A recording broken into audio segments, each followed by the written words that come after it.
तो देखेंगे व्याकरण जो कि 6, 7, 8, 9, 10 इंटर सब देख सकते हैं। तो इसमें हम लोग पढ़े हुए थे कि स्वर वर्ण के प्रकार पढ़ चुके थे। आज हम पढ़ेंगे व्यंजन वर्ण। व्यंजन, इसका परिभाषा भी पढ़ चुके थे। आज हम लोग पढ़ेंगे कि व्यंजन वर्ण के कितने प्रकार होते हैं ना। देखिए व्यंजन वर्ण, व्यंजन वर्ण 3 प्रकार के होता है। 3 प्रकार के होता है। पहला स्पर्श व्यंजन, दूसरा अंतस्य व्यंजन और तीसरा उष्म व्यंजन। कभी कभी 10th और इंटर में और 9th में सवाल कर देता है कि व्यंजन वर्ण के निम्न में से कितने प्रकार होते हैं, तो आप लोग कितने मानेंगे? 3। स्पर्श व्यंजन, अंतस्य व्यंजन और उष्म व्यंजन। आज हम लोग देखेंगे कि स्पर्श व्यंजन क्या है। सवाल देखिएगा कैसे रहता है। स्पर्श व्यंजन से पूछ देगा कि स्पर्श व्यंजन में अक्षरों की संख्या कितनी होती है, और पूछ देगा निम्न में से कौन स्पर्श संख्या क्या स्पर्श व्यंजन है। और आप लोग को कोई ना कोई इस स्तर में स्पर्श व्यंजन का एक उदाहरण देगा और बाकी सब अलग अलग दे देगा। तो हम लोग देखेंगे स्पर्श व्यंजन किसे कहते हैं। कह सकते हैं आप लोग क से लेकर म तक के वर्णों को स्पर्श व्यंजन कहते हैं।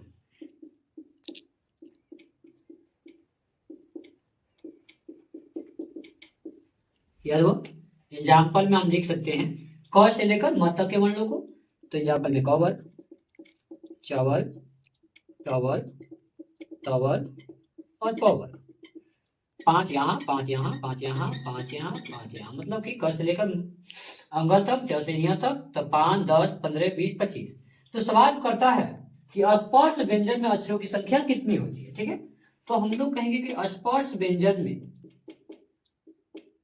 अक्षरों की संख्या कितनी होती है। अभी हम लोग गिने हैं कितनी होती है, 25। स्पर्श व्यंजन में अक्षरों की संख्या कितनी होती है, 25 होती है। ठीक है, ये सवाल पूछता है 10th में और इंटर में कि स्पर्श व्यंजन में अक्षरों की संख्या निम्न में से कितनी होती है, तो 25 होती है। अब हम लोग देखेंगे अंतस्य व्यंजन। अंतस्य व्यंजन क्या है उसको हम लोग देखते हैं। य से लेकर व तक के वर्णों को अंतस्य व्यंजन कहते हैं।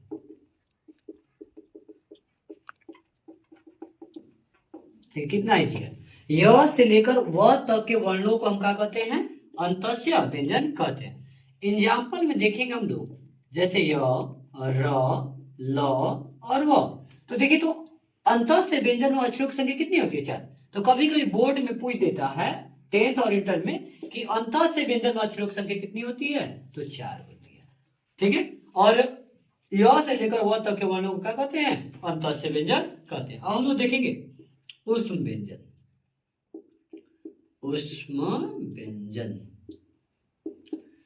तलाव में स से लेकर ह तक के वर्णों को उष्म व्यंजन कहते हैं। उष्म व्यंजन कहते हैं। देखिए, तलाव में स से लेकर ह तक एग्जाम्पल हम लोग देखेंगे। तलाव में स, मूर्धनी स, दंती स, ह। तो देखिए, तो जो हमारा उष्म व्यंजन अक्षर संख्या कितनी रही, 4 रही। ठीक है, तो तलाव में स से लेकर ह तक के वर्णों को हम क्या कहते हैं, उष्म व्यंजन कहते हैं। और कभी कभी सवाल कर देता है 10th में और इंटर में कि निम्न में से कौन अंतस्य व्यंजन का उदाहरण है। इनमें से ह दे देगा, ई दे देगा, उसमें से 4 को दे देगा, तो आप लोग चुनना होता है। कभी कभी देगा उष्म व्यंजन की निम्न में से कौन उष्म व्यंजन की उदाहरण है, तो आप लोग ई दिया होगा, तो जो पढ़ाया गया उसी को टिक मारेंगे। ठीक है, अब हम लोग स्टार में या नोट में करके पढ़ लेते हैं। संयुक्त व्यंजन। संयुक्त व्यंजन। देखिए संयुक्त व्यंजन छ से लेकर स्त्र तक के वर्णों को संयुक्त व्यंजन कहते हैं। संयुक्त व्यंजन कहते हैं।